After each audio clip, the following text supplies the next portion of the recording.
ಸಣ್ಣದಾಗಿ ಹೆಚ್ಚಿಕೊಳ್ಬೇಕು. ಬೆಳಿಗ್ಗೆ ಕೆಲಸಕ್ಕೆ ಹೋಗೋರಿದ್ರೆ ಸಹ ಈಸಿಯಾಗಿ ಜಟ್ಪಟ್ ಅಂತ ಮಾಡ್ಬೋದು. Hello friends, welcome back to my channel. ಇವತ್ತು ಜಟ್ಪಟ್ ಅಂತ ಮಾಡುವ ಕುಕುಂಬರ್ ಚಟ್ನಿಯನ್ನು ಹೇಗೆ ಮಾಡೋದಂತ ತೋರಿಸ್ಕೊಡ್ತೇನೆ ಫ್ರೆಂಡ್ಸ್. ಈಗ ಮೊದಲಿಗೆ ಕುಕುಂಬರಿನ ಸಿಪ್ಪೆಯನ್ನು ತೆಗೆದಿಟ್ಟುಕೊಳ್ಳೋಣ.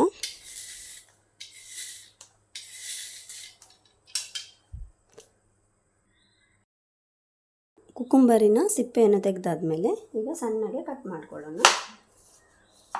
ಹೀಗೆ ಸಹ ಮಾಡಿದ್ರೆ ಆಗ್ತದೆ ಅಥವಾ ಹೀಗೆ ಸಹ ಮಾಡಿ ಕೊಚ್ಚಿಕೊಂಡ್ರೆ ಸಹ ಆಗ್ತದೆ. ನೋಡಿ, ಸಣ್ಣದಾಗಿ ಹೆಚ್ಚಿಕೊಳ್ಬೇಕು.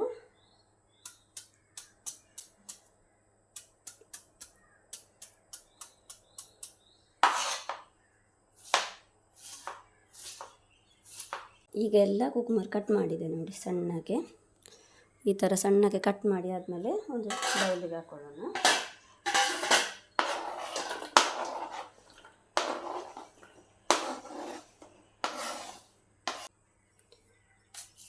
ಈಗ ಇದಕ್ಕೆ ಮಸಾಲೆ ಪ್ರಿಪೇರ್ ಮಾಡೋಣ. ಒಂದು 2 ಒಣಮೆಣಸು ಹಾಕಿದ್ದೇನೆ, ಅರ್ಧ ಈರುಳ್ಳಿ, 1 ಬೆಳ್ಳುಳ್ಳಿ, ಅರ್ಧ ಕಾಯಿ ತುರಿ, ಸಾಸಿವೆ ನೋಡಿ ಇಷ್ಟು ಹಾಕಿದ್ದೇನೆ, ಸ್ವಲ್ಪ ಜಾಸ್ತಿ, ಮತ್ತು ಚಿಕ್ಕ ತುಂಡು ಹುಳಿ, ಮತ್ತು ಸ್ವಲ್ಪ ನೀರು ಹಾಕ್ಕೊಂಡು ಗ್ರೈಂಡ್ ಮಾಡಿದರೆ ಆಯಿತು.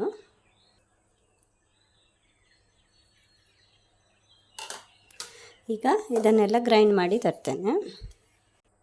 ಒಮ್ಮೆ ಸ್ವಲ್ಪ ಗ್ರೈಂಡ್ ಮಾಡಿ ನಂತರ ಸ್ವಲ್ಪ ಉಪ್ಪು ಹಾಕ್ಕೊಳ್ಳಿ, ನುಣ್ಣಗೆ ರುಬ್ಬಿಕೊಳ್ಳಿ. ಈಗ ರುಬ್ಬಿಟ್ಟುಕೊಂಡು ಆಯಿತು ನೋಡಿ, ಇಷ್ಟಾದರೆ ಸಾಕು. ಈಗ ಕಟ್ ಮಾಡಿದ ಕುಕುಂಬರಿಗೆ ಸೇರಿಸ್ಕೊಳ್ಳೋಣ.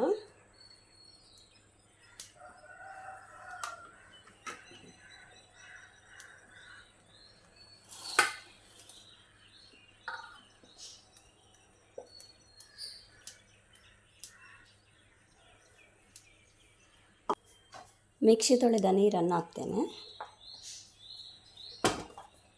ಈಗ ಒಮ್ಮೆ ಮಿಕ್ಸ್ ಮಾಡ್ಕೊಳ್ಳಿ. ಇಲ್ಲಿಗೆ ನಮ್ಮ ಕುಕುಂಬರ್ ಚಟ್ನಿ ರೆಡಿ ಆಯಿತು. ನೋಡಿದ್ರಲ್ಲ ಫ್ರೆಂಡ್ಸ್, ಎಷ್ಟು ಈಸಿಯಾಗಿ ಮಾಡ್ಬೋದು ಅಂತ. ಬೆಳಿಗ್ಗೆ ಕೆಲಸಕ್ಕೆ ಹೋಗೋರಿದ್ರೆ ಸಹ ಈಸಿಯಾಗಿ ಜಟ್ಪಟ್ ಅಂತ ಮಾಡ್ಬೋದು. ಎಷ್ಟು ಈಸಿಯಾಗಿ ಮಾಡ್ಬೋದು. ಹೀಗೆ ನನಗೆ ಸಪೋರ್ಟ್ ಮಾಡಿ ಫ್ರೆಂಡ್ಸ್.